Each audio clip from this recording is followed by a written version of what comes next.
BTS এই নামটা কানে এলেই বেশিরভাগ মানুষ মজা করতে শুরু করে, কেউ কেউ আবার নাকও সিটকে ওঠেন। সাউথ কোরিয়ার এই ব্যান্ডটিকে নিয়ে তৈরি হয় নানা নোংরা মিম।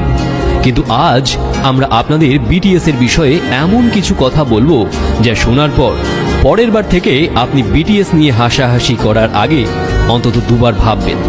আগে হ্যাঁ, আপনি জানলে চমকে যাবেন, যাদের নিয়ে সামাজিক যোগাযোগ মাধ্যমে সারাক্ষণ মজা করা হয়, যাদের ব্যক্তিত্ব নিয়ে প্রশ্ন ওঠে বারবার, সেই বিখ্যাত বিটিএস ব্যান্ডের সবাই এবার গান গাওয়া বন্ধ রেখে সেনাবাহিনীতে যোগদান করতে চলেছেন। এতদিন যাদের হাতে গিটার থাকতো তারা হঠাৎ হাতে বন্দুক নিয়ে ঘুরে বেড়াবে। কাহিনীটা মেলাতে পারছেন না তো?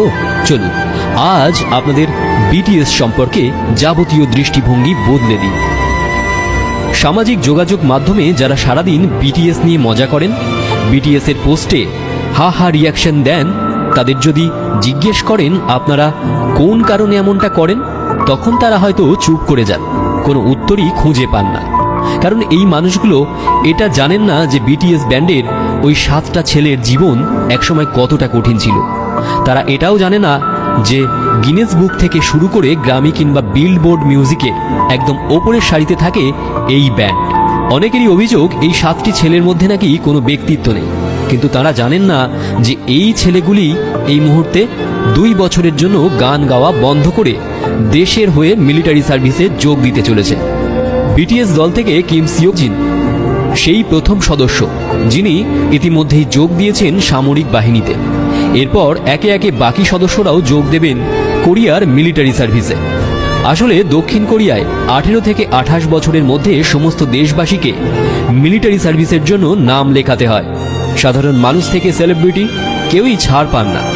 একজন সাধারণ সৈনিককে যে কঠিন ট্রেনিং পাশ করে এগিয়ে যেতে হয়, বিটিএস এর এই 7 জনকেও সেই হাড় হিম করা ট্রেনিং করতে হবে। ওরা পৃথিবী বিখ্যাত সেলিব্রিটি বলে ওদের জন্য স্পেশাল কোনো থাকার জায়গা বা খাবারের ব্যবস্থা করা হবে না। আর 5 জন সাধারণ সৈনিক যেভাবে থাকেন, যা খাবার খান, বিটিএস এর এই মেম্বারদেরও সেভাবেই চলতে হবে।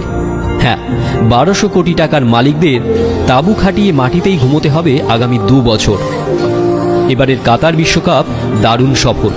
মেসির হাতে কাপ ওঠার ফলে এই বিশ্বকাপকে অনেকেই অন্যতম সেরা বিশ্বকাপ বলেছেন। এই বিশ্বকাপেই পারফর্ম করেছিল বিটিএস ব্যান্ডের অন্যতম নামী মেম্বার জংকুক। বিটিএস নিয়ে অনেকে নাক কুঁচকালেও এই পারফরমেন্স দেখে মনে মনে বলেছেন, না, ছেলেটার সত্যিই এলেম আছে। সারা পৃথিবী চেনে এই ব্যান্ডকে, কখনো ক্যান্সার আক্রান্ত বাচ্চাদের জন্য, আবার কখনো করোনা আক্রান্ত মানুষদের জন্য কোটি কোটি টাকা দান করে দেয় এই ব্যান্ড। হাজার সমালোচনা ব্যঙ্গকে তুড়ি মেরে উপেক্ষা করে 1 নম্বরেই থাকে এই ব্যান্ড। ইতিমধ্যেই আমেরিকা ছাড়িয়ে ভারত, বাংলাদেশেও দারুণ জনপ্রিয় বিটিএস। ধর্মতলা কিংবা ঢাকার বাজারে বিটিএস লেখা টি শার্টের ডিমান্ড কিন্তু আকাশ ছোঁয়া। শুধুমাত্র এই বিটিএস এর জন্যই দক্ষিণ কোরিয়ায় ট্যুরিস্টদের ঢল নেমেছে। তাই বিটিএস ব্যান্ড মেম্বাররা যদি সেনাবাহিনীর ট্রেনিংয়ে যোগ না দিতে চাইতেন, তাহলে তাদের কেউ কিছু বলতো না। কিন্তু তারা নিজেদের সেলিব্রিটি ইমেজের প্রভাব খাটায়নি।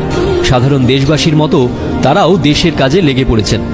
এই ছেলেগুলোর কেউ রাস্তায় নেচে পয়সা রোজগার করত, আবার কেউ বা বাড়ি বাড়ি খাবার ডেলিভারি করে মা বাবার হাতে টাকা তুলে দিত।